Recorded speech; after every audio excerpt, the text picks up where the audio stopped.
Hello friends, electrochemistry में standard cell में solution की कंसंट्रेशन 1 मोलर होती है, लेकिन जब स्टैंडर्ड सेल नहीं होता है तब नर्न्स ने एक इक्वेशन दिया। तो आज हम नर्न्स इक्वेशन के बारे में पढ़ेंगे।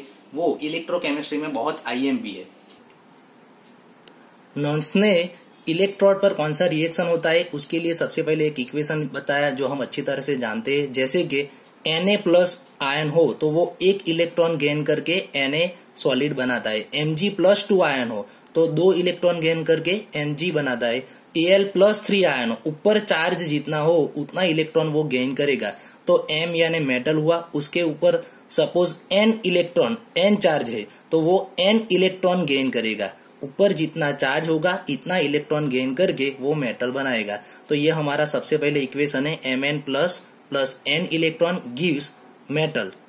अब इसके लिए नर्न्स ने ये इक्वेशन दिया। ये इक्वेशन हमको प्रिपेयर करना है E यानी के cell half cell potential E Mn plus M यानी के N प्लस चार्ज में से 0 चार्ज हुआ तो ये रिडक्शन पोटेंशियल हो गया। यहाँ +1 आ सकता है, +2 आ सकता है, कोई भी। तो ये हाफ सेल का पोटेंशियल हुआ और ये स्टैंडर्ड हाफ सेल का potential E0 Mn plus M।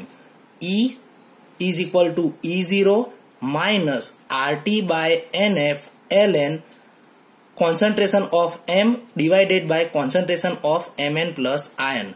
अब concentration of M यानी के मेटल की concentration हमको मालूम है कि 1 यूनिट होती है। कोई भी मेटल सॉलिड होता है, इसीलिए सॉलिड की concentration 1 मोलर होती है। तो ऊपर हम concentration 1 लिख सकते हैं। ये सॉल्यूशन, ये इक्वेशन का फॉर्मूला में चेंज, यहाँ मेटल के बदले यहाँ 1 आ जाएगा। अब यहाँ R यानी गैस कांस्टेंट है, उसकी वैल्यू हमको मालूम है 8.314 जूल पर केल्विन पर मोल। T यानी टेम्परेचर है। N यानी कितना इलेक्ट्रॉन का चेंज होता है। सपोज यहाँ 1 इलेक्ट्रॉन हो तो N 1 आएगा, 2 इलेक्ट्रॉन हो तो 2 आएगा।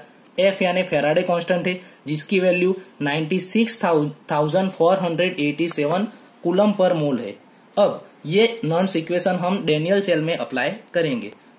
चलो अब फॉर कैथोड का रिएक्शन में ECu प्लस 2Cu आएगा। मेटल के बदले हम Cu प्लस 2Cu लिखेंगे। Is equal to E0 Cu plus 2Cu minus RT by N के बदले यहाँ 2 इलेक्ट्रॉन का चेंज होता है, इसीलिए N के बदले 2F लिखेंगे। ln 1 by Cu plus 2 same वैसा एनोड का आएगा, आपको सेम वैसा का वैसा लिखेंगे। अब the cell potential E cell is equal to E cathode minus E anode लिख सकते हैं। तो E Cu plus 2Cu minus E Zn plus 2Zn ये लिख सकते हैं। अब ये थर्ड इक्वेशन में first equation and second equation की वैल्यू हम पुट करेंगे। तो यहाँ E सेल वैसा का वैसा रहेगा। E Cu प्लस 2Cu के बदले फर्स्ट इक्वेशन की वैल्यू हमने पुट कर दी। E Zn प्लस 2Zn के बदले सेकंड इक्वेशन की वैल्यू हमने पुट कर दी। अब E Cu plus 2Cu, E0 Cu plus 2Cu and E0 Zn plus 2Zn ये दोनों को हम पास में लाते हैं और ये दोनों पास में लाते हैं। E0 Cu plus 2Cu, E0 Zn plus 2Zn इसके बदले हम E0 सेल लिख सकते हैं। और ये दोनों ln है तो हमको मालूम है ln में अगर माइनस होता है तो वो डिवाइड में जाता है। तो 1/Cu प्लस 2 और ये 1/Zn प्लस 2 डिवाइड में आएगा। अब जो Zn प्लस 2 डिवाइड में आया है वो ऊपर जाएगा तो ऊपर आ जाएगा यहाँ Zn प्लस 2।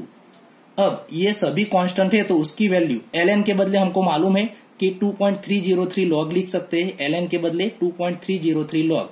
अब ये सभी कांस्टेंट है तो उसकी वैल्यू पुट करके हम कोई प्रॉपर वैल्यू फाइंड कर सकते हैं। जैसे कि R कांस्टेंट है, टेम्परेचर कांस्टेंट है, फेराडे कांस्टेंट है और 2.303 वो सभी की वैल्यू हम पुट करके हमारा आंसर मिलता है 0.059। तो ये सभी के बदले हम लिख सकते हैं 0.059। 2 के बदले तो N लिखना है क्योंकि N अलग अलग हो सकता है। R, T, F एंड 2.303 उसकी वैल्यू फाइंड करेंगे तो आंसर आएगा 0.059। हमारा आंसर आया E cell is equal to E0 cell minus 0.059 by 2। यहाँ Cu प्लस 2 है इसलिए 2 है, बाकी यहाँ N लिख सकते हैं log Zn plus 2 divided by Cu plus 2। ये नर्न्स इक्वेशन डेनियल सेल के लिए है। ऐसे कोई भी सेल के लिए नर्न्स इक्वेशन हम इजीली ये याद रख सकते हो और ये अच्छी तरह से प्रिपेयर करना है कि E cell is equal to E0 cell minus 0.059 by N यानी कितना इलेक्ट्रॉन का चेंज होता है, लॉग एनोड बाय कैथोड की कॉन्सेंट्रेशन।